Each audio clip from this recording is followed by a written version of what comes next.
আসসালামু আলাইকুম। আমি মোহাম্মদ মুস্তাফিজুর রহমান, দর্পণ পলিটেকনিক থেকে।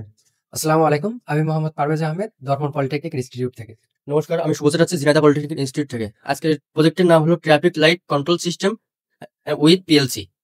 আচ্ছা, আমরা এই প্রজেক্টে আজকে যেসব ইনস্ট্রুমেন্ট গুলো ব্যবহার করেছি সেগুলো হলো পিএলসি আছে উইকন ব্র্যান্ডের, দুইটা সুইচ নিয়েছি। এসএমপিএস আছে 24 ভোল্টের, তিনটা রিলে নিয়েছি। আর এখানে লাইট সিস্টেম আছে 4টা। আর আমরা এই যে ফার্স্টে লেটার ডায়াগ্রাম এটা করেছি। তো এখানে আমরা যে প্রজেক্টটি করেছি তার বিস্তারিত ব্যাখ্যা হচ্ছে, বিভিন্ন যে স্মার্ট সিটি আছে যেখানে যানজট লেগেই থাকে, ম্যানুয়ালি অনেক ট্রাফিক পুলিশ থাকে, যেগুলো নিয়ন্ত্রণ করতে গেলে অনেকের বিভিন্ন ঝামেলায় পড়তে হয়।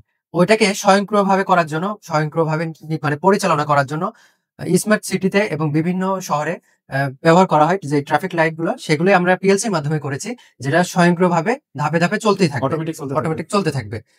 এখানে আমরা আমাদের প্রজেক্টটি রান করিয়ে দেখছি। আমরা যখন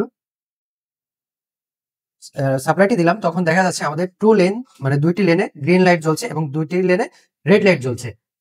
পরবর্তীতে উভয় লাইনে আমাদের ইয়েলো লাইটটি জ্বলছে। পরবর্তীতে আমার যেই লাইনে গ্রিন ছিল সেটি রেড হয়ে গেছে এবং যেই লাইনে আমার রেড ছিল সেটা গ্রিন হয়ে গেছে। এভাবে ধাপে ধাপে আমাদের চলতেই থাকবে। এভাবে আমরা অটোমেটিক মানে ট্রাফিক লাইট কন্ট্রোলের মাধ্যমে শহর এবং বিভিন্ন গুরুত্বপূর্ণ জায়গাকে নিরাপদে যানজট মুক্ত নিরাপদ সড়ক উপহার দিতে পারি আর কি। তো ইনসেপশন অটোমেশনে এটাই ছিল আমাদের আজকের প্রজেক্ট। ধন্যবাদ সবাইকে।